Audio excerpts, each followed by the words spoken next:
хочу сказать то, что вот эта уличная преступность, да, она несравнима с тем, с той преступностью, которую мы потом слышим после каких-то таких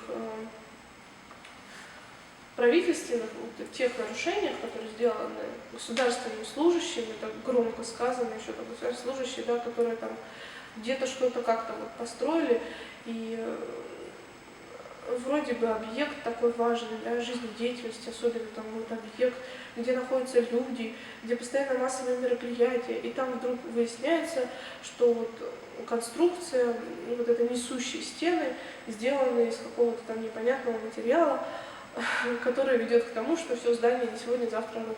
Вот это страшно, вот эта преступность, вот эта халатность. И самое страшное, что она у нас всегда почему-то остается безнаказанной. Безнаказанным совершенно. Ты знаешь, что этот человек, на него заведено уголовное дело, а года через 2-3 он сидит опять где-то тут же, там же, и буквально занимает какую-то должность, но такую же, но там, где его имя уже не так слышно и не так видно, а его супруга опять не так, в общем, занимает опять ту должность, которая позволяет ей делать какие-то определенные вещи. Вот это да, вот это обидно.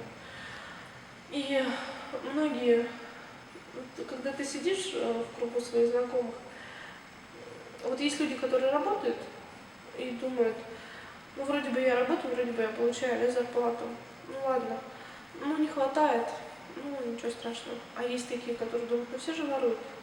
И я вам скажу, что в моем окружении уже есть такие люди, которые дошли до 27-30 лет, да, и говорят, все, я не могу больше зарабатывать. Я не могу больше зарабатывать. Я хочу получать больше. Я хочу зарабатывать в день больше. А получать официально в день больше, ну, это мало кому удается. Там, не 1000 зарабатывать, а 10 тысяч в день. Либо ты бизнес свой хорошо потянул, растянул, да, развил, либо ты воруешь. И вот эта преступность, вот эта преступность в верхах, она позволяет потом низам делать подобные вещи. Там, а давайте мы будем подрядчиками на вашей стройке. А что такого? Мы построим, все будет здорово. Построим и... Ну, кто не узнает же никто, что потом все треснуло, лопнуло, и вообще это здание не приспособлено к тому, чтобы пускать туда 1000 и 2000 и так далее. Вот это страшно. Безнаказанность, постоянная безнаказанность ведет к тому, что появляются новые люди, которые делают все то же самое, то же самое, то же самое. И в скором времени советские здания сами рухнут, а новые здания просто рухнут, потому что их плохо построили. Вот. А больше преступности, я, может быть, просто не знаю, в чем у нас есть, в каких сферах у нас есть преступность.